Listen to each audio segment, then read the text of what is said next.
Alice. I'm recording in progress. Well, how about that?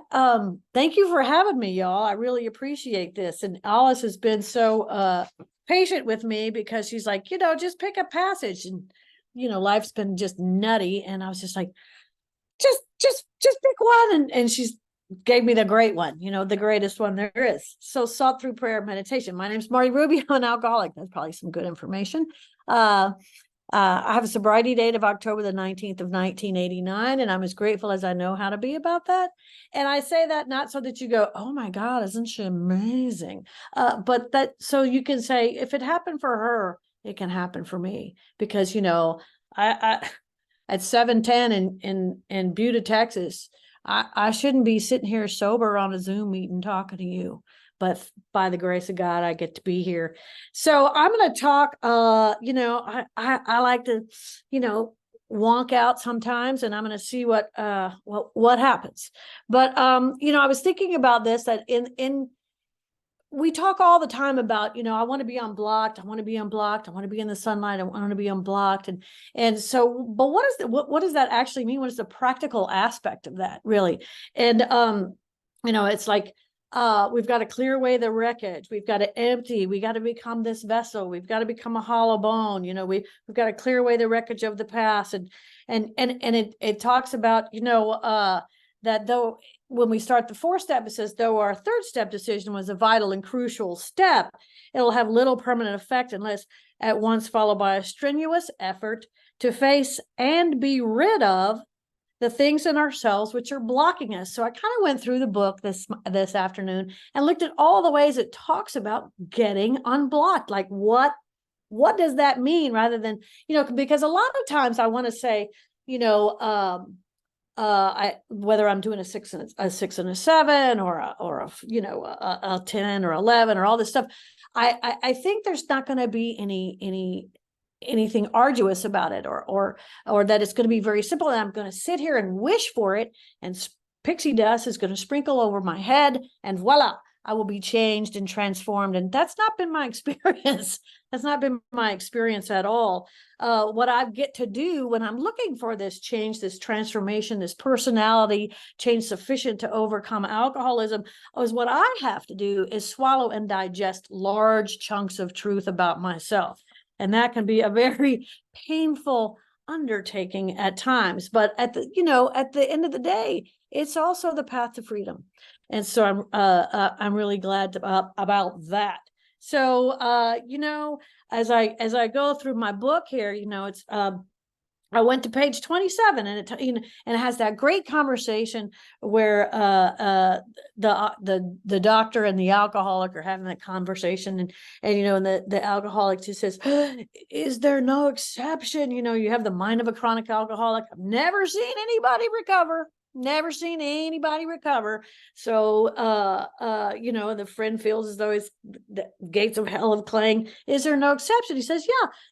All you need, is a vital spiritual experience. No big deal. No big deal. That's all it's going to take is a vital spiritual experience. But it goes on to me to describe the psychic change that's required. And it says ideas, emotions, and attitudes, which were once the guiding forces of the lives of these men, are suddenly cast to one side, and a completely new set of conceptions and motives begin to dominate them. So what does that mean? It's like a lot. But, I started off by saying, the woman that sits before you today has nothing to do with the woman that came in here 34 years ago. So like ideas and emotions and attitudes have been cast out, completely transformed. What I valued then, it has nothing to do with what I value now. Did I value a spiritual experience when I was drinking? No. And yet today it's the most important thing in my life. What's, along with things like peace of mind and things like kindness and love. This is not what I was looking for in 1989. It goes on to page 39 that says actual or potential alcoholic will be absolutely unable to stop drinking on the basis of self-knowledge, right? And this is a point we wish to emphasize and re-emphasize and to smash home upon our alcoholic readers as it has been revealed to us through bitter experience. That's one of the things I'm just so enchanted with Alcoholics Anonymous these days, is that when I walk into a meeting, when I log on to a meeting, when I go anywhere Alcoholics Anonymous lives, I walk into a room, and even if I've never met you, I know you. I know you. You drank like me, and you're here like me. And the beautiful thing is, you know me. And this is a remarkable experience, I think, that is so, it's such a treasure for me, that I am known. I know that my dark past has become my greatest asset, and I know yours has become your greatest asset for you. And I promise you, my dark past is dark. And things that involve the neglect of children, and terrible relationships, and all of this kind of stuff, neglecting my parents, etc. etc. Everything, I know that you have, if not the same story, at least a very significant aspect of it that we share. And I think, and this is revealed to us out of our bitter experience. So by the time we start moving into step 2, we got page 40, and this is all going to make sense when I get to the end. But when I get to page 46, it talks about our own conception, however inadequate is sufficient to make the approach. So what I want to do sometimes, a lot of times when I'm in AA, and a lot of people I hear wanting to do this, is I want to cherry pick the steps. I want to say, this is, I want to reach in and grab that 10th step, and I want to reach in and grab that 12, and I want to reach in and grab that 3rd step. And while that's all very good, I get that all of these steps stand alone. When we put them all together and come up with an 11-step practice, it is breathtaking for me. So I want to, and each one builds on the next one, builds on the next one, builds on the next one. But like I said, I have to clear away the obstacles in my path.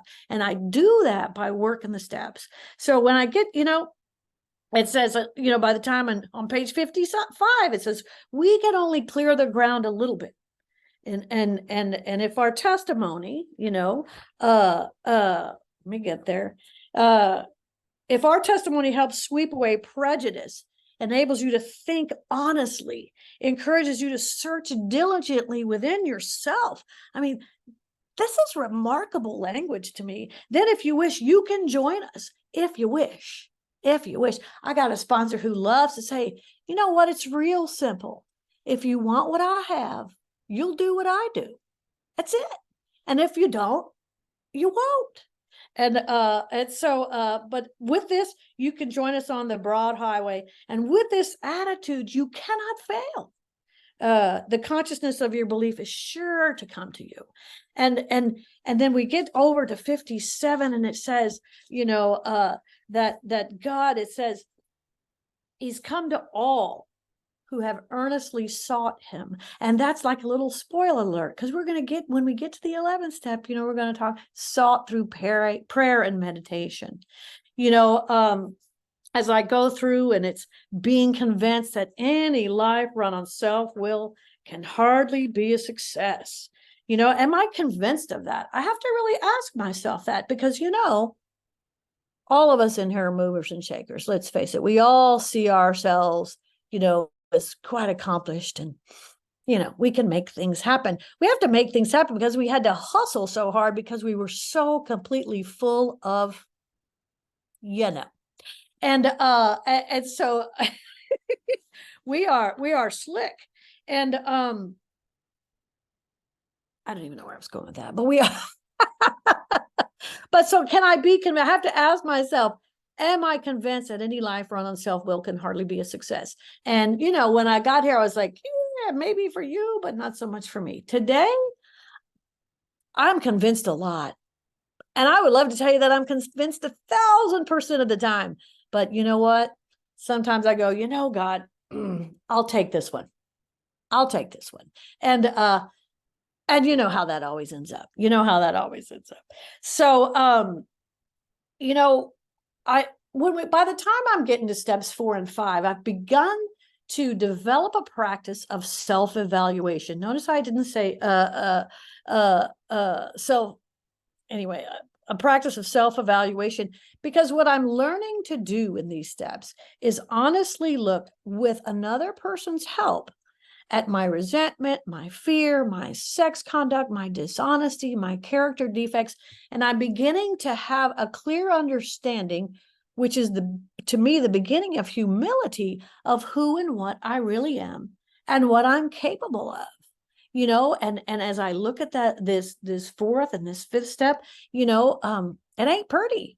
And I had spent, my story is I got here, and because of the things I had done, especially around my children while I was drinking, I couldn't be honest about it.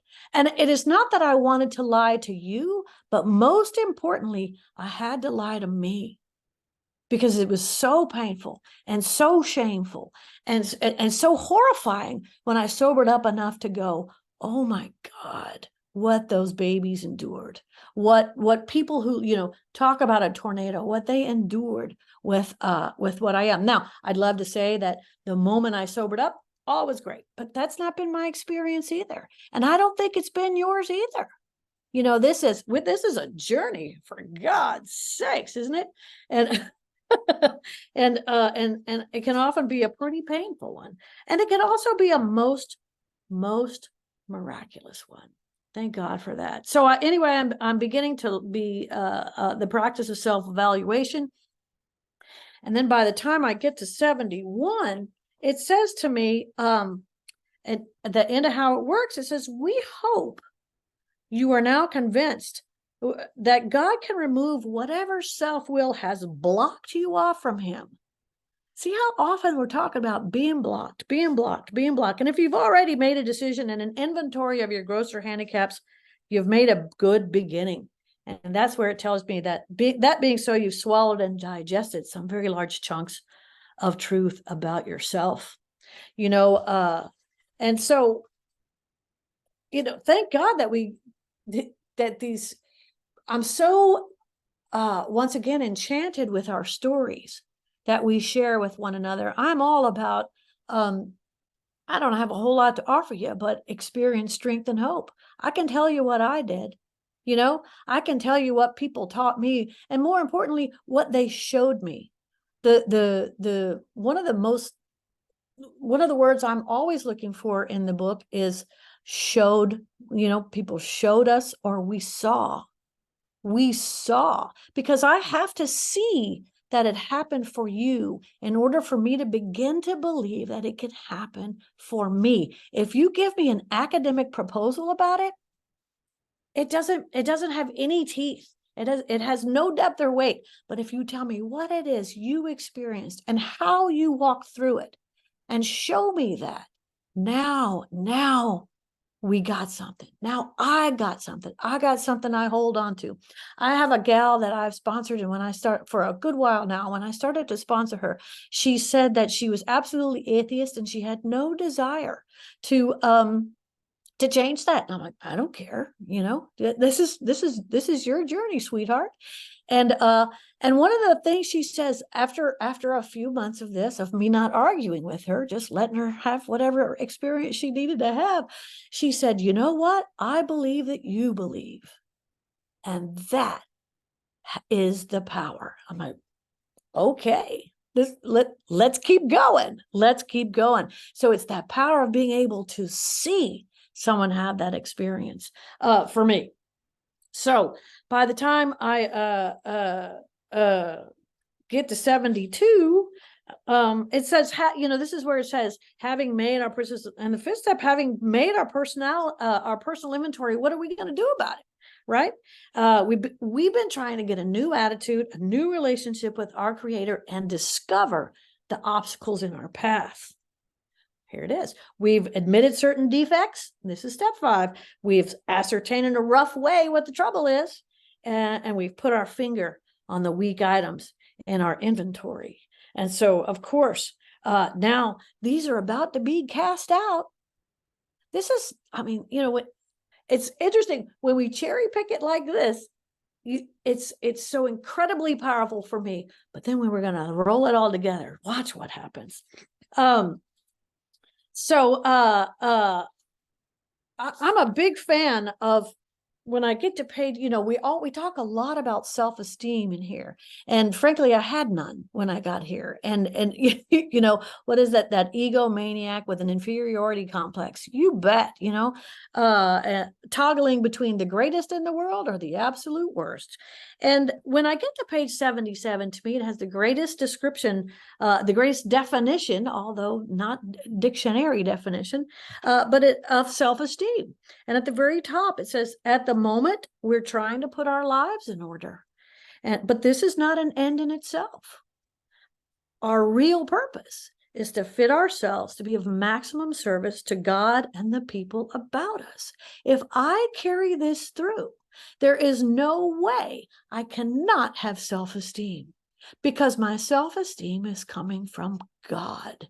And that's the only time that it's ever worked for me. Anytime I'm trying to get my self-esteem from you, I am as neurotic as an inbred poodle. I got to get you to like me. I got to, what are you thinking about me? I become completely obsessed with myself. What do you think about me? Are you talking about me? Are you talking good about, that whole thing we do? And it's just like, oh, and I can't understand why I just feel terrible all the time and basically want to vomit. But when I'm trying to get this from God, then you cannot shake me off of, you cannot knock me off my feet. You cannot shake my foundation, because my foundation comes from the one who has all power. Look, and if you'd have told me that's what I was going to come here and find out and do and try to practice 34 years ago, I probably would have run screaming with my hair on fire. I'm so glad you feed it to me in little bitty bites, like a little bird, just peep, peep, peep. So as we continue moving through the steps, we get to 83, and it has this beautiful thing that says, there's a long period of reconstruction ahead. And here I am, I'm still in 8 and 9, right? Yeah. So there's a long period of reconstruction ahead. We must take the lead. That's another one of those things that says over and over and over, the inventory is ours and not the other man's, and we must disregard the other man entirely. And, we're the ones that have to take the action. We're the ones that make the demonstration, right? And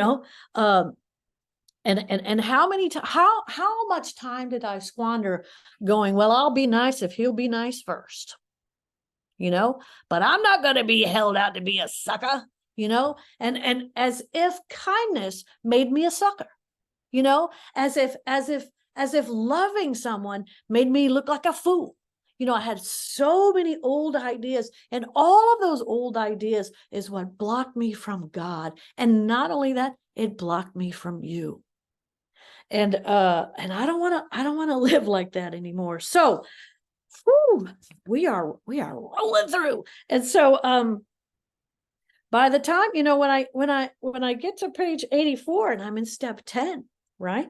It says, we have entered the world of the spirit.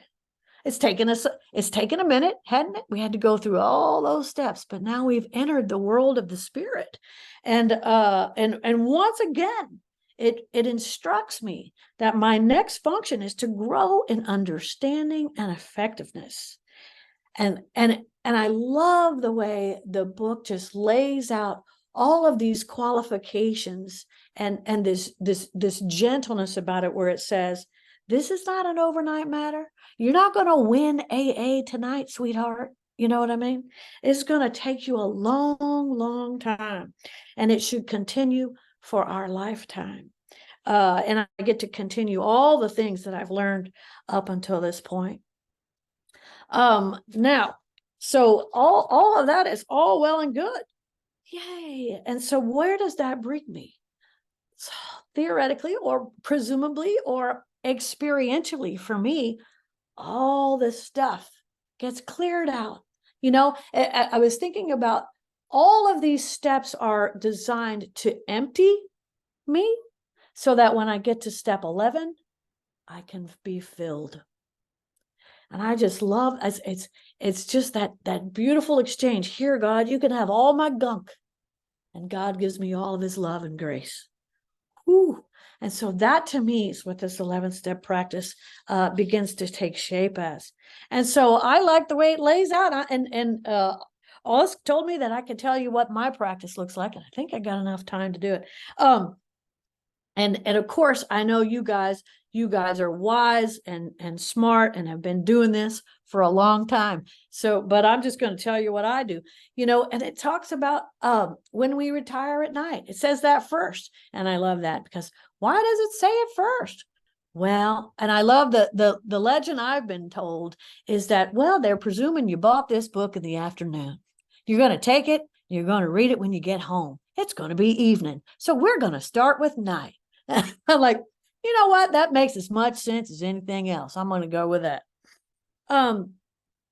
And it goes on. And so the way I looked at this for a long time, because I had so many old ideas about God and prayer and there's that great exercise on page 47 that says, do not let any prejudice you may have prevent you from asking yourself what spiritual terms mean to you.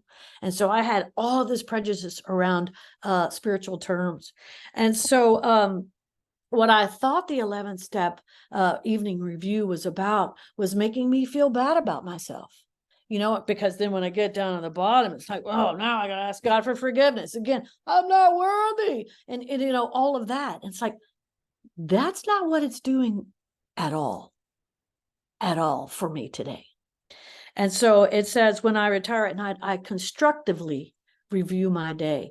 And for me, the way I go about it is I typically do this in the morning, the evening review. I know, there's still a rebel part of me. Okay. So I'm going to do this in the morning, basically because I'm cooked by nighttime. I'm just cooked. So, what I do is I wake up bright and early and I look at what I did yesterday. So I constructively review that. And like I said, it used to be this kind of punitive, onerous, burdensome, another way to make me feel bad about myself. When I began to look at it as an exercise in prayer, when I really read that step that says, sought through prayer and meditation to improve my conscious contact with God as I understood him. This is how I seek. This is one of the many ways I seek, but one that's so significant for me. So it's not where I go, where was I resentful? Marty, where were you resentful today? And then I go, oh, yes, I was terrible about that today. My husband really annoyed me again. I asked God to show me where he believed, and I'm just going to use the pronoun he, where he thought I was resentful. And I ask that question and I wait for the answer. And then I do that. God, where was I selfish? And I wait, and I'm writing it all out. No, I don't use an app. I don't do any of that. I'm old school. I got a pen and a piece of paper, and I got a little notebook that I write, and I also date it. I date it because I'd love to tell you that I've done it every morning for the last 34 years, and that's just not true. And I'm going to tell you why. And I had this experience just this week, the last couple of weeks. I had been in conversation with my sponsor.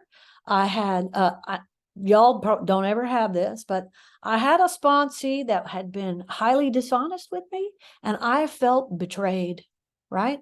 And I won't go into the details, but I'm sure nobody's ever had a sponsee where you felt betrayed, but I did. And I was really hurt and pretty dadgum angry about it, to tell you the truth. Now, my sponsor gave me direction. Like, I'm going to get to that. I'm going to get to that real quick. Well, quick. There's quick and there's quick. And I ended up sitting on it. And then, and then, and then there was somebody that I was giving money to on a monthly basis. And long story short, but in lengthy conversations with my sponsor, it became obvious to me that I needed to stop doing that I needed to stop paying. Now, this involved two very difficult conversations for me. And I foot dragged. I really did. And I tell you that story is because it so impacted my 11th step practice. You see, because I got a lot of self-obsession going about these conversations I needed to have.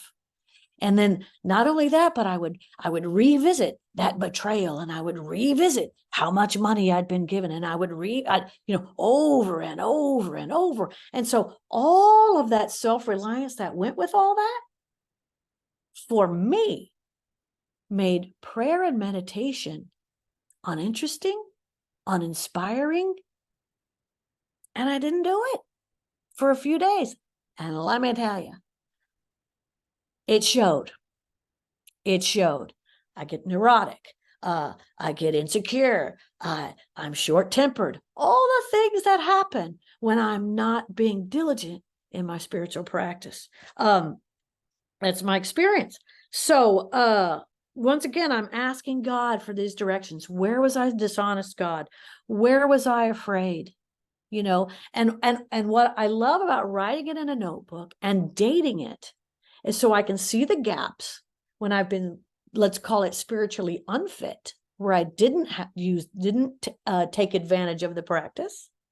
I can also see that that gal that I work with has been on my resentment list, or has been on my resentment in my evening review or my morning review for weeks now, weeks. Or she'll just keep showing up. She keeps showing up. And I'm like, wow, I can go back a year. Guess who was on it? She was. It's like, not killing it. I'm not killing it. So I ask these questions. Have we kept something to ourselves? Not usually. I love talking, and I love someone who'll listen. So were we kind and loving toward all? Toward all? You mean everyone? Even that guy who cut me off in traffic today? He may have been, I thought he was going to hit me. So there may have been some bad words. Just because he didn't hear them doesn't mean they don't count. What could we have done better? And this is my personal favorite. Were we thinking of ourselves most of the time? Yeah, for sure. Or were we thinking of what we could do for others? Sure.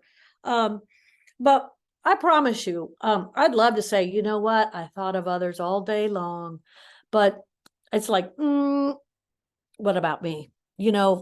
Back to me, many, many times. And then what's so important for me is after, it says, don't drift into worry, all these things. After making our review, we ask God's forgiveness and inquire what corrective measures should be taken.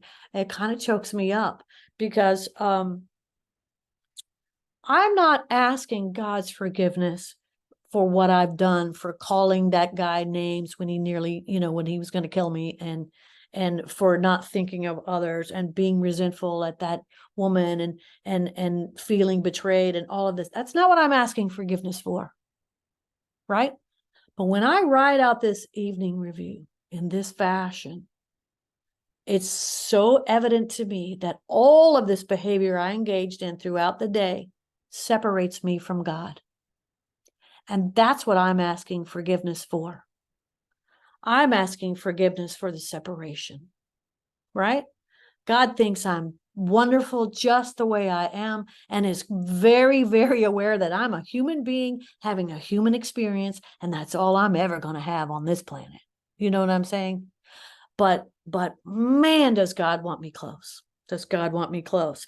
And that's what I'm asking forgiveness. And so my corrective measures, and I can do it a couple of different ways. I can do it in a two-way prayer format. I can, once again, I'm asking God, What are the corrective measures you would like me to take? And they inevitably come back around to how I can become closer to my Creator, where I can become respectful and courteous and helpful to my fellow man. And that's a beautiful, beautiful thing. Nathan has started screen sharing 5 minutes. Okay, thank you very much. On Awakening, we talk about the 24 hours ahead. And there's in the next couple of pages, it's like we ask all throughout this literature. And that's just praying. We're just praying, and asking God to direct my thinking. Especially praying that it be divorced from self-pity, dishonest, or self-seeking motives. I wonder what a whole day would be like if I didn't do that, because it's never happened for me. Maybe for you, probably Ali does it all the time. Our thought life's on a much higher plane when our thinking is cleared of wrong motives. My gosh, and of course, the rest of this writing, is it talks about as we went through all of as I went through all of the other steps, or some of the other stuff, to bring me to this point where I am capable of seeking through prayer and meditation, being clear enough to be inspired by a prayer life, by a meditation life. It gives me these beautiful things. What used to be the hunch or the occasional inspiration gradually becomes a working part of the mind, not instantly, but gradually through practice, through more practice. And this is the one that gets me to this very day. It says, being still and experienced and having just made conscious contact with God, it's not probable we're going to be inspired at all times. So if you are not sitting on a pillow in the lotus position for 3 hours a day, give yourself a break. You know what I mean? If you are, good for you, but the experience I had of being uninspired and feeling flat in my prayer life, what a wonderful experience that has given me. Because the next time when I go uninspired and flat in my prayer life, you better believe I'm going to be looking for those causes instead of going, I don't know, just not feeling it, so we might pay for this presumption that I will be inspired at all times and all sorts of absurd actions and ideas. Also when I got here, I was exhausted. I think you probably were too. And a lot of my sobriety, I have found myself exhausted because I'm running the show. And we get through that pause or agitated, as we go through the day, we pause when agitated or doubtful. Yeah, of course.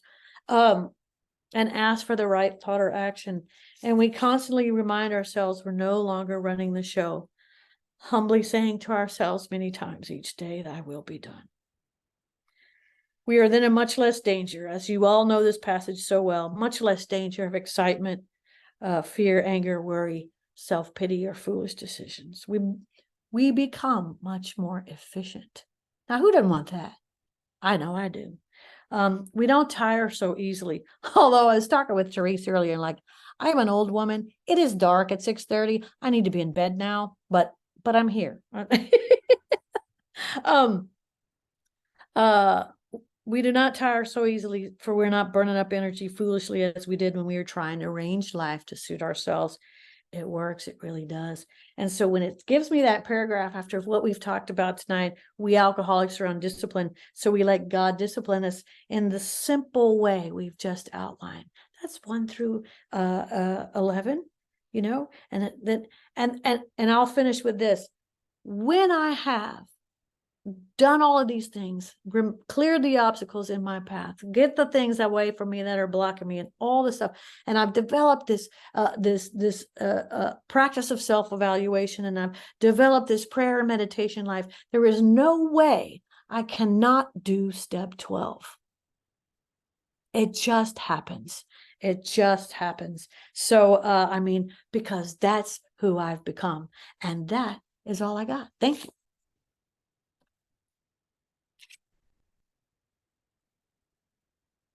Alice, come on up.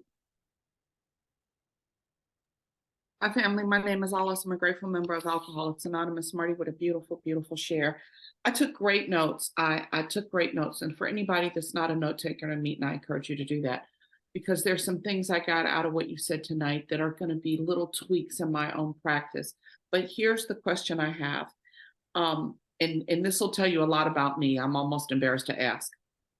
How do you feed people in little bits, man? Like, sometimes talking to me is like drinking out of a fire hose. So tell me, my sponsees are cracking up. Tell me how. Tell me how you did that.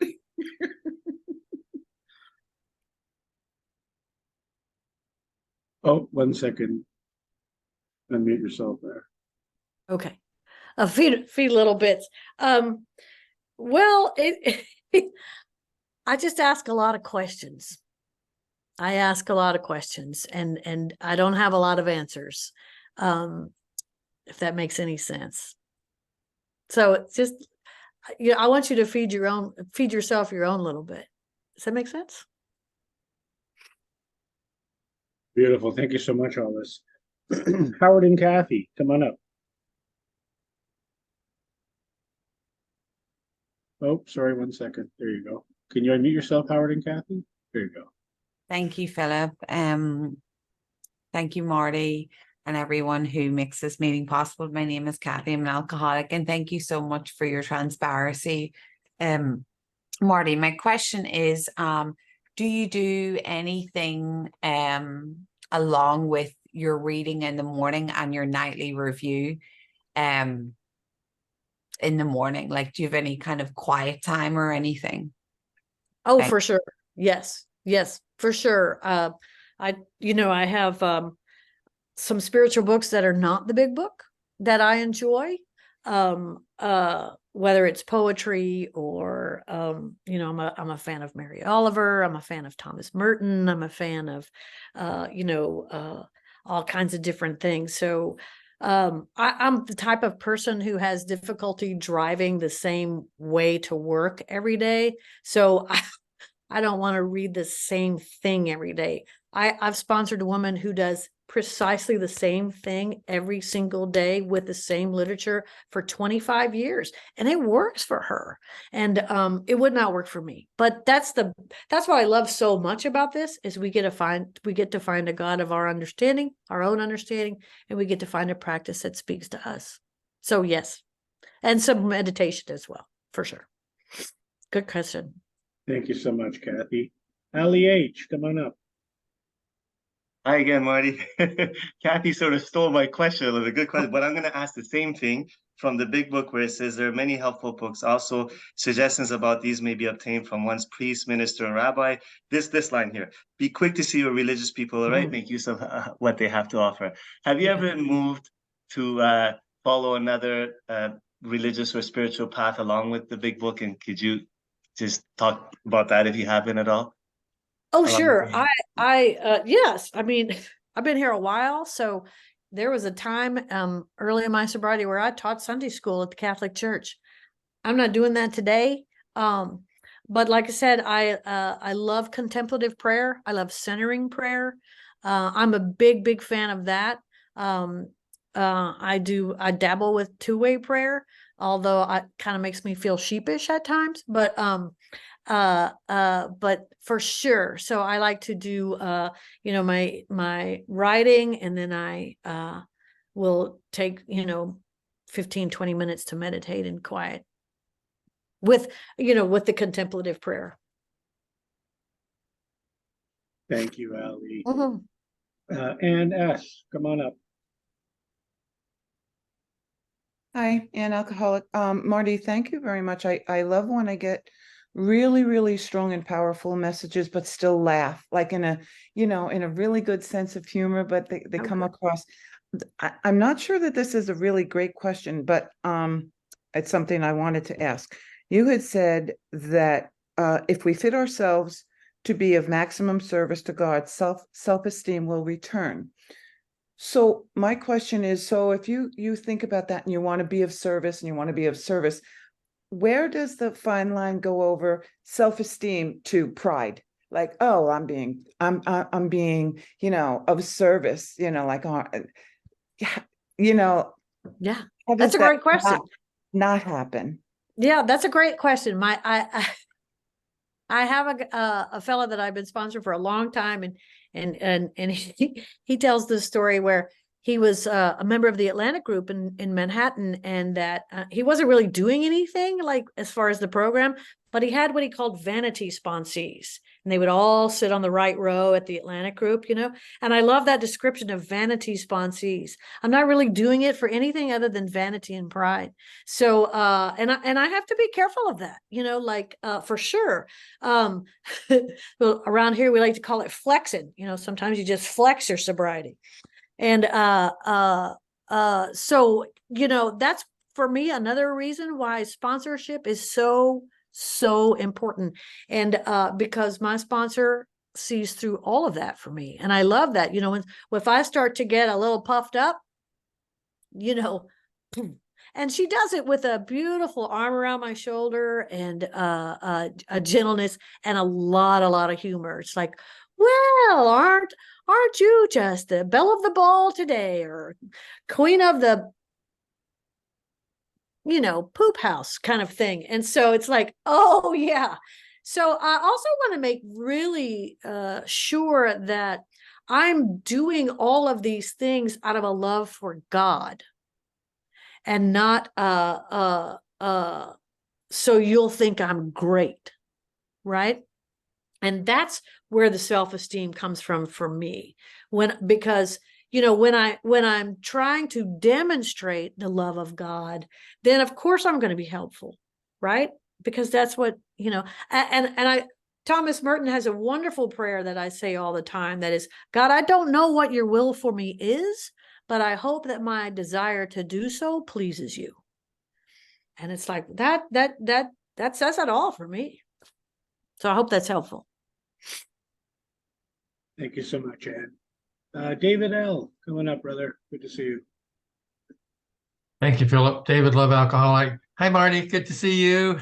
See you too. Wonderful, wonderful. I just have a quick question for you. You said you dabbled in two-way prayer.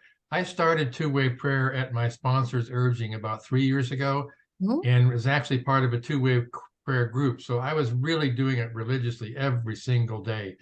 But in the last few months or so, it's gotten really difficult because at this point in my life, with my life situation, you know, I don't do a lot wrong. And, you know, I don't have a lot going on, you know what I mean? And so maybe you could share an experience you've had. You said you dabbled in it, but and I just wanted to say one other thing too. We talk about different ways to look at step 11. The 12 and 12 says it's an individual adventure. And I love that line. That means I can do anything I want as long as I get closer to God. Yes. I heartily agree with that, you know, it's in the seeking. It doesn't say, you know, I found God through prayer and meditation. It says I sought to improve my conscious contact. So, and in so doing, I can find whatever. But I mean, and we could talk about that for the rest of our life. But you know, that like I said, sometimes is just my experience. I know people who are great practitioners of two-way prayer, and for me, it's just like when I sit and I try to be quiet, and I try to try to hear what God is saying, I will sometimes get confused. Is that God's voice? Is it my voice? And, you know, am I trying to run that show too? Because I do love to run a good show. And so, you know, like, so that's why I more am a dabbler rather than a real practitioner of it. That's just my experience. I don't know if that's helpful.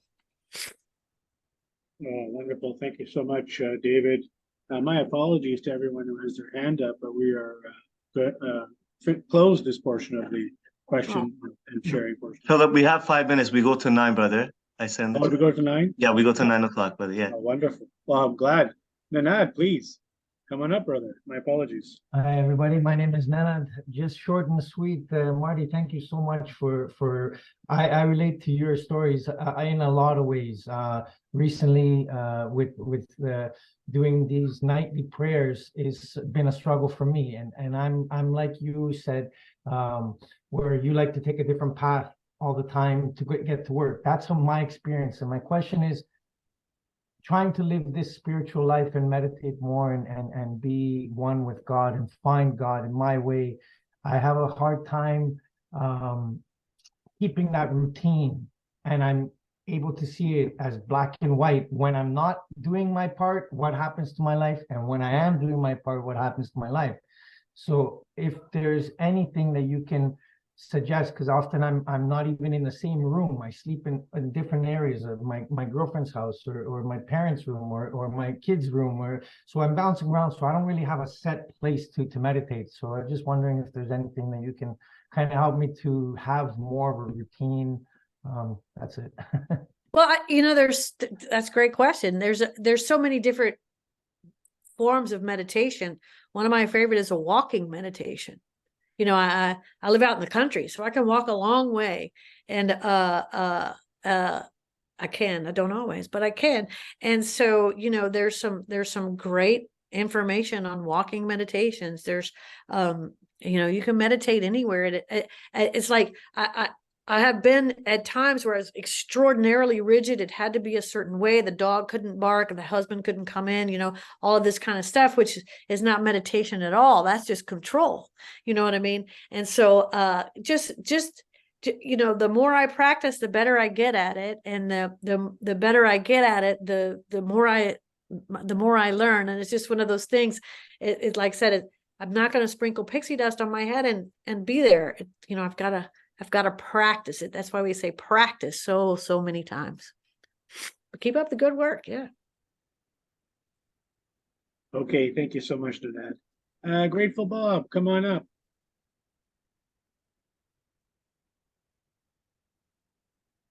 Here we go. Yeah, thanks, Marty. That was awesome. Oops. I'm unmuted, aren't I? Yep. Yes, you're Okay, right. I got what you're saying. Okay, sorry. Yeah, Marty, that was just great. I got a lot out of it. I got all kinds of notes here, but I had a couple of things. One of them, and you may have answered it about two-way prayer. I'm not sure. You said something about feeling sheepish with it. So I'll ask it alongside the question that is really getting at me. In the constructive review of the day, you asked for, well, number one, you asked God what he saw. I think that's awesome. And then you asked for forgiveness for separation from God. And that's, I'm familiar with that one from Richard Rohr. That's really where I'm looking for you to drill down. If you want to talk about being sheepish, I love two-way prayer, but I also haven't been practicing it. So there you go. Thanks. Yeah. Like I said, I'm more of a dabbler. I'm not, certainly I'm not an expert on any of that, but, I just, what works for me is I ask a question and sit quietly. And sometimes things come, and sometimes I think about the Cheerios I'm going to eat in a minute. And sometimes I, start worrying about work, and it's constantly bringing myself back. And with contemplative prayer, there's always a sacred word that you use, and it brings me, I use that. I can employ that word anytime. And the word I use is love, just remembering, because it's not, as you all know, it's not where I'm going to be shut off here, And so the two-way prayer for me is just trying to listen through the noise for me. And that's why I feel sheepish about it, because it can get really noisy for me. And so I'm like, is it live, or is it Memorex? Is it me, or is it God? And that's why, I'm a dabbler for sure. Thank you. And the separation from God, that was the other one I was drilling down. Yeah. Yeah, you asked for forgiveness for separation from God. Yes, I do. Because I've had when I look at the review that I've written, it's clear that all of that behavior I've engaged in, which is all self-will behavior, is what separates me from God. And that's, when I have that quiet time, that prayer meditation, I'm so aware, or become so aware of how much I yearn to be in God's presence, right? And so that yearning brings me into that place of the stark realization of the separation and the yearning to reconnect. And it's always there for me. Yeah.